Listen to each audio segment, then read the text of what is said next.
Meus irmãos, é com muita alegria e satisfação que eu cumprimento a todos com a paz do Senhor.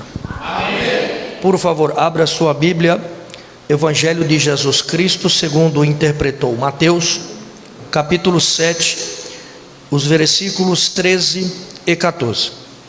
Evangelho de Jesus Cristo, segundo interpretou Mateus, capítulo 7, versículos 13 e 14. Desde já eu quero agradecer a Deus mais uma vez por permitir a minha vinda a esta santa e abnegada igreja. Deus abençoe a vida do nosso amigo pastor Nivaldo, juntamente com a sua esposa, toda a sua equipe de obreiros. Que Deus abençoe cada um que se faz presente nesta noite, presencialmente e virtualmente, nos acompanhando pelas redes sociais. A palavra de Deus nos fala da seguinte forma. A minha tradução é um pouco atualizada, mas o significado é o mesmo. Entrem pela porta estreita, pois larga é a porta e amplo o caminho que leva à perdição, e são muitos os que entram por ela. Como é estreita a porta e apertado o caminho que leva à vida, são poucos que a encontram. Amém. Meus amados e queridos irmãos, nós estamos aqui nesta noite, mais uma vez, reunidos em torno do nome de Jesus Cristo, participando de algo que todos os irmãos já sabem, que é denominado pelo nome de liturgia de culto. A liturgia de culto, ela tem por objetivo nós adorarmos a Deus em comunhão, na unidade do corpo. A liturgia de culto, ela pode ser dividida em três partes, ou de uma forma tríplice, que é começo, meio e fim. Dentro dessa tríplice divisão, nós destacamos o momento que é considerado mais importante, mais relevante, mais contundente, porque é o ápice do nosso culto. Esse momento não poderia ser outro a não ser esse momento em que Deus fala conosco por intermédio da revelação expositiva, da instrumentalidade da sua infalível, inerrante e inefável, que quer dizer indescritível palavra. Todos nós, para estarmos aqui na noite deste dia, inevitavelmente tivemos que passar por três etapas, que são convencimento, confissão de fé pública e a consolidação das palavras ditas aqui à frente na confissão de fé pública, que se deu no ato do batismo nas águas. Todos aqueles que querem servir a Deus e participar da unidade do corpo de Cristo, que é a igreja do Senhor, precisam obrigatoriamente passar por essas três fases, e tudo se consuma ou se consolida no batismo nas águas. Após o batismo e durante o batismo nas águas, algumas situações distintas acontecem, mudanças também. A primeira mudança é chamada mudança de tempo. Nós estávamos num tempo que era o nosso tempo, que é chamado em uma expressão hebraica de cronos, e quando nós mergulhamos nas águas batismais, nós somos retirados por Deus deste tempo e transportados para o tempo de Deus, que é chamado no grego de kairos. A segunda coisa que acontece é o que é chamado no grego também de lexavot emunar, que quer dizer restauração da comunhão a nível de um padrão original. A comunhão estava quebrada por causa do pecado, mas quando entregamos a vida para Cristo e consolidamos a escolha sendo batizados nas águas, Deus ele restaura essa comunhão a nível de um padrão original. Passamos a entender também que no ato do mergulho e da retirada do nosso corpo das mesmas águas batismais, cumprem-se dois princípios básicos da nossa fé. O primeiro princípio de morte, que é o significado da palavra batismo, que quer dizer sepultar alguém vivo. E o segundo princípio do ato da retirada do corpo, o princípio da renúncia, que é o princípio que está pautado em dois textos bíblicos. O primeiro, Gálatas capítulo 2, versículo 18 ou 20, que diz assim: já estou crucificado com Cristo, já não vivo mais eu, mas Cristo vive em mim. Resultado disso, ou resultante disso, 2 Coríntios Coríntios capítulo 5, versículo 17, que diz assim: se alguém está em Cristo Jesus, nova criatura é, as coisas velhas são passadas, eis que tudo se fez novo. Então nós entendemos que hoje nós somos nova criatura, porque Jesus fez a proposta, aceitamos a proposta, consolidamos ela e a consumamos no ato do batismo nas águas. A partir desse instante nós começamos a fazer parte da igreja. Entenda a pergunta: individualmente falando, nós somos igreja? Sim ou não? Não, nós somos membros vinculados ao corpo de Cristo, e quando nós nos reunimos assim, aqui formamos o corpo de Cristo, a noiva do Cordeiro, a igreja do Senhor. Porque tudo na nossa vida, e não importa a ramificação, a extensão ou a profundidade, tudo precisa passar por dois estágios, duas etapas: a teoria e a prática. Não existe prática sem teoria, nem vice-versa. Na teoria nós somos igreja. O que é igreja? Etimologia da palavra igreja, latim, eclésia ou eclesia, traduzindo para a língua portuguesa, significa arrancados ou tirados de dentro do mundo para fora e assentados nos lugares celestiais. Na prática, nós somos pessoas que Deus escolheu, separou, selecionou minuciosamente, com um único objetivo primaz, que é ganhar almas. Deus não te trouxe aqui, não te chamou com outro propósito que não fosse esse: ganhar almas. Mas como isso é feito? Por quê? A Bíblia diz em Zacarias capítulo 4, versículo 6, que não é por força e nem tampouco por violência, mas é pelo meu Espírito, assim diz o Senhor. Quer dizer o quê? Nós não ganhamos as almas diretamente, nós somos partícipes e participantes na obra da evangelização, que o resultado e resultará nas almas sendo ganhas para o reino. Como isso é feito? Uma palavra que se divide em duas através da interpretação. Primeiro, a vocação. O que é a vocação? É Deus indicando para nós o que nós vamos fazer e como Ele vai nos usar, com o objetivo primaz de sermos partícipes ou participantes na obra da evangelização. A vocação resulta numa chamada. O que é a chamada? A efetivação do exercício da vocação que Deus confiou. E como isso acontece? Vinculado e pautado no tempo de Deus. Quer dizer o quê? Que nós não podemos nos lançar, nós temos que esperar que Deus é quem vai nos chamar pelo nome. Todos que estão aqui têm a vocação que se transforma na chamada sendo efetivada e exercida. E esta chamada, Deus Ele dá de forma individual, pessoal e exclusiva.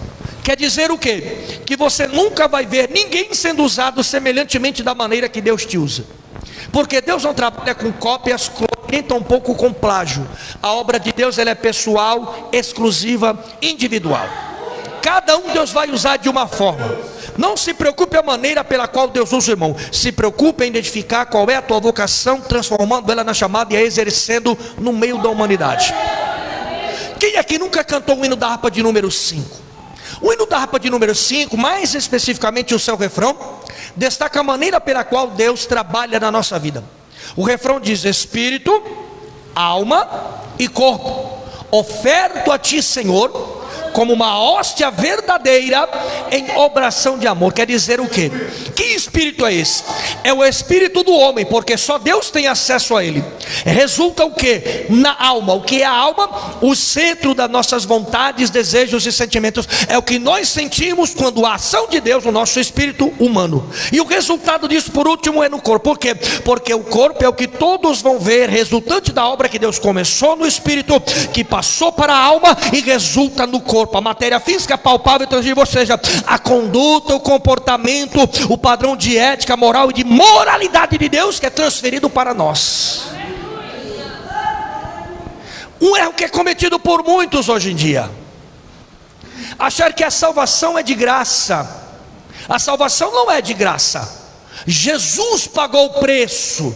E o que nós estamos aqui prestes a celebrar nesta noite é que nós fazemos menção do seu nome e estamos atentos à sua volta.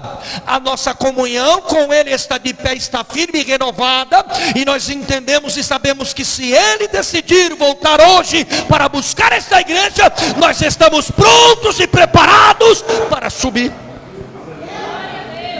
A ceia representa o quê?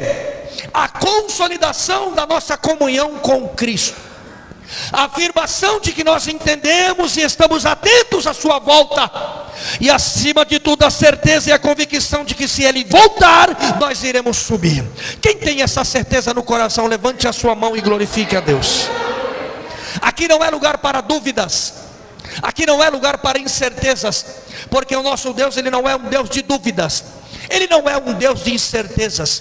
Entenda uma coisa: independente do que está acontecendo no nosso país após o dia 30 de outubro do ano passado, Deus continua no controle e no comando de todas as coisas.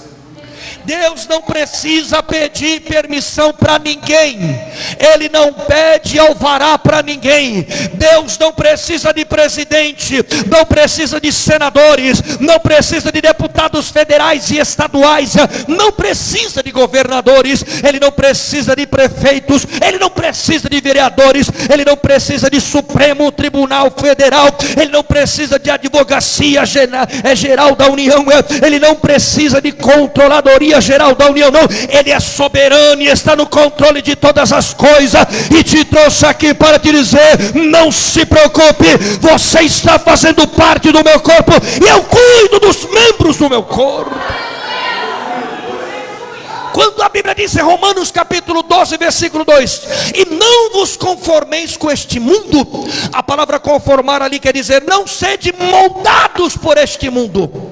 Não deixe que esse mundo venha moldar a vossa conduta. Vocês é que tem que moldar este mundo, e não o mundo moldar a vocês, porque vocês já passaram pela transformação do entendimento, do novo raciocínio, da nova mentalidade, e sabem que a vontade de Deus, ela é boa, agradável e acima de tudo é perfeita. Ninguém tem autoridade para inviabilizar, neutralizar as obras de Deus. Deus te trouxe aqui nesta noite. Deus fala com os presentes e com os que estão virtualmente. Ele continua no controle de todas as coisas, e Ele vai surpreender alguém aqui no nosso meio. Alamaxéria Cambaraia. Quem acredita nisso, levante a mão e glorifique a Deus. Profetize para o teu irmão: Deus continua no controle, Ele não perdeu o comando da situação. Nós como igreja, nós entendemos que existem duas vertentes: existe o princípio e existem os propósitos. Entenda uma coisa: princípio é uma coisa, propósito é outra coisa completamente diferente. Só que o princípio está acima dos propósitos. Quer dizer o quê? Que independente da proposta que venham te fazer, você tem que entender que você defende princípios, e esses princípios sempre estarão acima dos propósitos.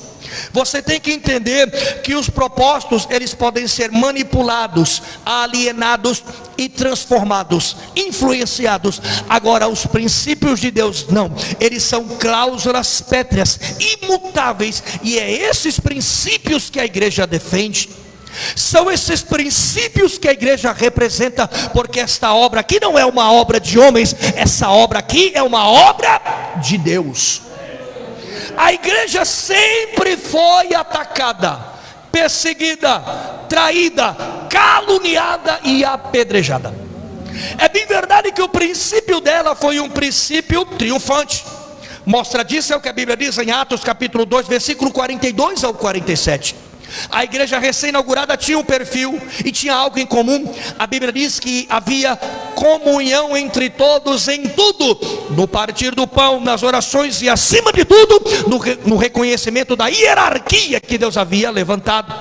A Bíblia diz que no momento em que eles não estavam reunidos como o corpo de Cristo, cada um tinha uma preocupação: ver os que estavam, que faziam parte do corpo e que tinham necessidades, e eles procuravam suprir essas necessidades. Como resultado disso, a Bíblia diz que quando eles estavam reunidos como corpo, como igreja do Senhor, a Bíblia diz que o culto deles era tão estreito, tão intensamente espiritual, que não havia necessidade de convidar e nem apelar para ninguém entregar a vida para Jesus. As pessoas vinham voluntariamente. Por quê? Porque a comunhão era estreita, o Espírito Santo bradava, e como resultado disso, ele convencia o coração do pecador acerca do pecado, da justiça e do juízo. É por isso, irmãos, que cada um que tem o dom de Deus, a chamada exercida, tem que entender: Deus te chamou para fazer algo, mas Ele quer que você faça, e faça bem feito. Eu não sei qual é o teu dom, não sei qual é a tua chamada, mas uma coisa eu sei: se você tem que fazer, faça, e faça bem feito. Se é para pregar, pregue bem. Se é para louvar, louve bem, porque você não está fazendo para o homem, você está fazendo para Deus. Você não está querendo se promover para o homem, você está promovendo o reino de Deus e a salvação das almas para o reino de Cristo. A nossa geração, ela tem uma falha muito grande: a falta de paciência e a preguiça para estudar. As pessoas acham que Deus trabalha no imediatismo. Não, Deus ele aperfeiçoa e capacita aqueles que Ele chama. Deus de forma alguma e de forma nenhuma vai enviar pessoas despreparadas e desqualificadas para a sua obra. Tudo está pautado no tempo de Deus, igreja. É por isso que, se Deus te chamou, se prepare para o Kairos. Se prepare para o tempo de Deus. Se prepare para a efetivação da chamada. Se prepare para o momento em que Deus mandar chamar você pelo nome, para que você venha fazer, e fazer bem feito. Não se preocupe com a opinião de ninguém, porque quando a gente faz bem feito, muitos serão aqueles que vão se levantar para dizer: está querendo se promover, se aparecer, fazer agenda. Não, nós estamos aqui, entendemos que nós estamos fazendo para Deus, e para Deus tem sempre que ser o melhor. A igreja sempre foi atacada, a igreja sempre foi afligida, e Deus sempre vai intervir na história. Mostra disso foi o que aconteceu no ano de 1517, no século XVI. Deus levantou um monge alemão chamado pelo nome de Martinho Lutero, que se desvincula da igreja católica por causa das chamadas indulgências.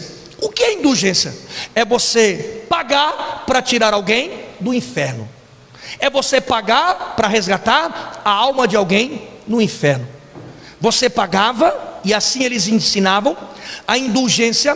A alma da pessoa era retirada do inferno, ia para o purgatório, permanecia lá um período e depois ia para a eternidade ao lado de Deus. O que Lutero viu? Lutero conhecia a Bíblia, e ele sabia que isso era uma heresia, porque a Bíblia diz que é lícito ao homem morrer uma única vez, depois disso segue-se o juízo. Aí o que ele fez? Ele se desvinculou da igreja católica, foi na igreja de Gutenberg, cravou 95 teses, e ele tinha dois contemporâneos. Um chamava-se João Calvino, o outro chamava-se Jacob Arminius. Cada um defendia uma tese. Calvino defendia o que? O racionalismo, a ideia de que naturalmente toda pessoa nascia com a tendência de servir a Cristo. Jacob Arminius, ele defendia o empirismo. O que é o empirismo? É a realidade que para servir a Cristo tudo é uma questão de escolha. A proposta é feita, mas nós temos que fazer a escolha em aceitarmos a proposta. E como mostra disso, ele dava o exemplo de que todo ser humano nascia com uma lousa em branco. A história que deveria ser escrita naquela lousa, somos nós que iremos escrevê-la. Ninguém pode escrever a sua história. Ninguém pode dizer o que você vai ser. Você vai ser aquilo que as suas escolhas determinarem que você será. É por isso que nós estamos aqui nesta noite e entendemos que hoje é uma noite festiva. Hoje nós celebramos a ressurreição de Cristo ao terceiro dia, e a sua ascensão ao terceiro céu, e a promessa de que o mesmo Senhor 1 Tessalonicenses capítulo 4: o mesmo Senhor voltará de novo nas nuvens para buscar essa igreja. 1 Coríntios capítulo 15: a igreja passará pelo processo da transformação, antecipado de um som que é alarido, barulho ensurdecedor, o anúncio de que Jesus voltou e a igreja vai subir. O segundo som, voz de arcanjo, o som que precede a transformação do corpo, o corruptível revestido pelo incorruptível, o material revestido pelo imaterial. E o terceiro som, a trombeta de Deus, que é o anúncio da chegada da igreja, liderada e guiada por Jesus o Cristo, no terceiro céu, para participar das bodas do Cordeiro, do casamento do noivo, que é Jesus com a noiva, a igreja, a celebração, a entrega de galardões, e a igreja festejando a presença de Cristo, no ambiente de Cristo, ao lado de Cristo, com a natureza de Cristo, irmãos. É por isso que nós somos afrontados, é por isso que nós somos perseguidos, porque o diabo sabe que nós estamos destinados para a eternidade. A igreja sempre será perseguida. Eu fico surpreso, pastor Nivaldo, quando eu vejo em alguns lugares que se denominam igrejas a placar: entre aqui e pare de sofrer. Quer dizer o quê? Você vai entrar lá e vai ser arrebatado? Porque Jesus disse: no mundo tereis aflições, mas tende. Deus te diz aqui nesta noite: você pode estar sofrendo aflições, mas tenha bom ânimo, porque Ele te sustenta, Ele te conduz e Ele ainda está no controle. Aleluia. Deus intervém na história. Ano de 1905, Deus levanta um pastor chamado John William Seymour na rua Azusa, com um avivamento profético que durou até o ano de 1917. No meio deste período, em 1910, Deus envia para o nosso continente 2 missionários suecos, Daniel Berg e Gunnar Virg. Nós estamos aqui e somos fruto deste avivamento, porque avivamento não é movimento, avivamento é unidade com Deus, é intimidade com Deus, é comunhão com Deus, é a certeza de tudo e acima de tudo do nosso destino final, irmãos. Quem aqui nunca leu Romanos capítulo 1 versículo 16? Porque não me envergonho deste evangelho, porque é o poder de Deus para a salvação de todo aquele que crê, primeiro do judeu e depois do grego, porque a justiça de Deus se descobre de fé em fé, porque está escrito: o justo viverá da fé. O que é a fé? O firme fundamento das coisas que se esperam e a prova do que não se vê. Ou seja, você não está vendo com os olhos humanos, porque você não vê com os olhos carnais. Você tem que ter visão espiritual, e tem que ser espiritual, porque a Bíblia diz que aquele que é espiritual discerne de tudo e de ninguém é discernido. 20% de pessoas que estavam no nosso contexto, se diziam estar no nosso contexto, totalizando 7 milhões de pessoas, não entenderam essa diferença, que existe princípio e propósito. O princípio sempre vai estar acima do propósito. Eles equipararam o princípio com o propósito, por isso erraram e fizeram uma escolha errada. Mas Deus te trouxe aqui nessa noite para dizer: não se preocupe, apesar da escolha equivocada de muitos, de 7 milhões aproximadamente, eu continuo no controle. O que acontece lá fora jamais vai influenciar o que ocorre aqui dentro. O contexto lá de fora jamais vai modificar o contexto aqui de dentro, porque o que faz diferença não é o que está fora, mas é o que está dentro. Você está dentro da arca, você faz parte do corpo, você está vinculado no corpo. E nesta noite aqui Deus vai renovar as suas expectativas, Deus vai renovar a aliança, Deus vai renovar aqui os propósitos e princípios do coração de alguém aqui. Você não sairá daqui da mesma forma, porque Deus hoje te renova, e Ele manda te dizer: o mesmo Deus que te trouxe vai ser o mesmo Deus que vai te levar debaixo da graça e proteção da mão poderosa de Deus. Alamaxéria Candaraia. Quem acredita nisso, levante a sua mão e glorifique ao nome do Rei Jesus. O que nós lemos aqui nesta noite nada mais é do que a consolidação do que falamos. 2 portas, 2 caminhos: as escolhas de muitos e a escolha de poucos. Ali fala-se acerca do pós-vida, eternidade. Porque nós sabemos, irmãos, o tempo só foi criado por Deus por causa da desobediência de homem e mulher que se tornaram Adão e Eva.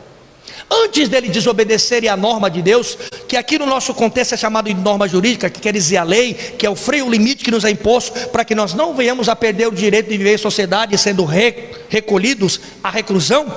Deus também deixou um limite para homem e mulher. Tudo estava à mercê deles e sujeitado a eles. Só que no meio do jardim no Éden tinha uma árvore e o fruto dela era proibido. Quando eles tomaram posse, desobedeceram, quebraram o princípio da confiança. Porque, irmão, você quer ver a confiança acabar? É a infidelidade, traição. Isso quebra o princípio. Mesmo se a pessoa se arrependa, mas ela sempre vai ser lembrada como uma pessoa que traiu o princípio. Quebrou a confiança. Aí o que Deus fez? Ele cria o tempo, tira os dois da eternidade, coloca no tempo, e a partir daquele instante havia uma maldição sobre a humanidade. Quando Jesus veio na cruz do Calvário, ele restaurou o equilíbrio desta balança, ele tirou a maldição, e a partir daquele momento a eternidade se tornou uma realidade novamente para nós. E é por isso que nós estamos aqui, porque acreditamos que a eternidade nos aguarda. A eternidade te aguarda, crente. Olha para o teu irmão e profetize para ele: a eternidade te aguarda. A eternidade é o nosso destino final. A eternidade é o destino final desta igreja. Olha para o teu irmão e profetiza: a eternidade é o destino final desta igreja aqui. Profetiza na esquerda, na direita: a eternidade é o destino final. A eternidade é o destino final desta igreja. Aqui fala de duas eternidades, sim ou não? A porta larga é a eternidade no inferno. A porta estreita é a eternidade no céu, ao lado de Cristo. Mas tudo depende das escolhas que são feitas no tempo. O tempo é o limite da vida. Acabou o tempo, acabou a vida. Acabou a vida, acabou o tempo. O que você vai galgar e alcançar na eternidade depende das suas escolhas hoje. Você fez a melhor escolha em estar aqui, e por isso você está programando a sua eternidade. É por isso que Deus te trouxe aqui nesta noite para te dizer: não seja dado por este mundo e por esta realidade, seja um influenciador, porque é para isso que Deus te chamou aqui nesta noite. Deus te trouxe aqui para te dizer: a eternidade é ao lado de Cristo. A igreja é o único lugar que aponta a eternidade ao lado de Cristo. Se você faz parte da igreja, entenda: a eternidade que você irá alcançar é a eternidade ao lado de Cristo Jesus. É por isso que nesta noite Deus ele vai renovar alianças aqui. Deus vai renovar alianças aqui nesta noite. Alianças de relacionamento, alianças ministeriais, alianças espirituais. E você tem que entender que Deus ele não abre mão da sua promessa. O nosso Deus, irmãos, ele não esquece da promessa no tempo, porque ele não está no tempo, ele está na eternidade. O nosso Deus ele faz promessa, e tudo que ele faz ele tem condições de cumprir. Ele não sofre de amnésia, não sofre de mal de Parkinson, não sofre de Alzheimer. A sua palavra diz, Isaías 55 versículo 11: porque assim será toda palavra que sair da minha boca, ela nunca voltará vazia, sem antes cumprir tudo que me apraz e prosperar no objetivo pela qual eu a enviei e designei. Por quê? Porque Hebreus capítulo 4 versículo 12 diz: porque a palavra de Deus é viva e eficaz, e mais penetrante do que qualquer espada de dois gumes, penetra a televisão da alma e do espírito, entre juntas e medulas, e é a única que é capaz de discernir os pensamentos e as intenções do coração. Quer dizer que aonde você não vai, ele vai. O que você não alcança, ele alcança. O que você não pode fazer, ele faz. Ele vai aonde você não pode ir, traz o resultado e faz a obra que você não pode realizar, porque ele é Deus, ele é soberano, e acima de tudo está no controle da situação. Eu não sei qual é o seu contexto, não sei qual é a sua realidade pessoal, mas Deus me trouxe aqui nessa noite para te dizer: não se preocupe, eu continuo no controle das coisas. Apenas entenda que a eternidade que eu reservei para você é o meu lado. Essa eternidade está condicionada às escolhas no tempo. Então entenda que o tempo não é seu, o tempo é de Deus. A escolha não é sua, a escolha é de Deus. A obra não é sua, a obra é de Deus. A vontade não é sua, a vontade é de Deus. O querer não é seu, o querer é de Deus. Ele é quem comanda tudo e todos, e tudo é para Ele, por Ele e sem Ele nada do que existe seria real. Então continue adorando, glorificando, entendendo que você está no centro da vontade de Deus. Quem acredita nisso, levante a sua mão aí, exalte e glorifique o nome do Rei Jesus. Nós estamos em um ano profético de coisas novas. Isaías 43. Então entenda que se você quer algo novo, tome uma atitude diferente. Se você quer um resultado, uma vida nova, faça que a sua conduta seja coerente com o que você quer alcançar. Eu não sei o que você está galgando para este ano, mas Deus me trouxe aqui para profetizar que 2023, se você entender, reconhecer e absorver a palavra de Deus, será o melhor ano da tua história. Será o melhor ano da tua existência, será o melhor ano da tua vocação, da tua chamada, do teu casamento, do teu trabalho, da tua vida financeira, profissional, ministerial. Deus me trouxe aqui para profetizar que 2023 será o melhor ano da tua história. Profetize para o teu irmão: 2023 será o melhor ano da tua história, da tua existência, da tua chamada, do teu ministério, da tua família, do teu casamento. Deus me trouxe aqui para te dizer: 2023 será um ano revolucionário para crentes aqui. Quem acredita nisso, concorda com isso, recebe essa palavra e crê que ela é de Deus. Levante as duas mãos para o céu e aplauda bem alto ao nome de Jesus. Amém. Glória a Deus. Essa daí foi para mim, para Jesus pode ser melhor. Amém.